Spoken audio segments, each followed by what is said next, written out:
உங்க வாழ்க்கையை தலைகீழாக மாற்றும் சிவன் கோயில், சகல பாவங்களையும் தீர்க்கும் புண்ணிய ஸ்தலம், பிடிவாதம் குணம் கொண்டு அம்பாள் இந்த கோயில்ல இருக்காங்க. சிவபெருமானோட அழைப்பு இல்லாம இந்த கோயில உங்களால தரிசனம் பண்ண முடியாது. 1000 சிறப்புகள் கொண்ட இந்த கோயில் எங்க இருக்குன்னு சொல்ற டைம் இருக்கவங்க போயிட்டு வாங்க. அதுக்கு முன்னாடி இந்த மாதிரி யூனிக்கான டெம்பிள்ஸ்க்கு நம்ம பேஜை ஃபாலோ பண்ணிக்கோங்க.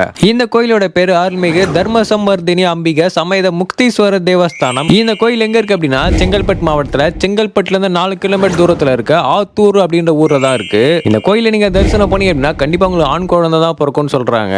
சகல பாவங்களையும் போக்குறது மட்டும் இல்லாம பித்ரு தோஷங்களும் இந்த கோயில தரிசனம் பண்றதெல்லாம் நீங்கும்னு சொல்றாங்க. இந்த கோயில இருக்கக்கூடிய லிங்கம் லைட்டா சாஞ்சா மாதிரி தான் இருக்கும். இந்த கோயில இருக்க தர்மசமர்தினி அம்மன் ஒரு நாள் இவங்க 1000 பேருக்கு அன்னதானம் வழங்குறதா முடிவு பண்ணிருக்காங்க. 999 பேர் அன்னதானம் வந்து வழங்கிட்டாங்க. இன்னும் ஒருத்தர் மட்டும் பாக்கி. சிவபெருமான இந்த இடத்துல தோண்டி அம்மன் கையால அன்னதானம் சாப்பிட்டு இருக்காரு.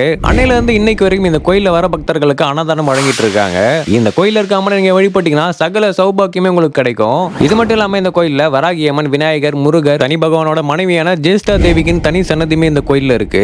அதாவது பார்க்கடையில கடையும் போது முதல்ல தோன்றவங்க தான் ஜேஷ்டா தேவி. மகாலட்சுமியோட அக்காவான ஜேஷ்டா தேவி உங்களால இங்க தரிசனம் பண்ண முடியும். அம்பாளை அன்னதானம் போட்ட இடம், சிவபெருமானே காட்சி கொடுத்த இடம், உங்க வாழ்க்கையோட தலையெழுத்தே மாத்தக்கூடிய இடம். நீங்க சிவன் பக்தரா இருந்தீங்கன்னா ஓம் நமச்சிவாயான்னு கமெண்ட் பண்ணுங்க. உங்க ஃப்ரெண்ட்ஸ், ஃபேமிலி மெம்பர்ஸோட மறக்காம இந்த கோயிலை விசிட் பண்ணுங்க. தெரியாத நிறைய பேருக்கு இந்த வீடியோவை ஷேர் பண்ணி விட்டுருங்க.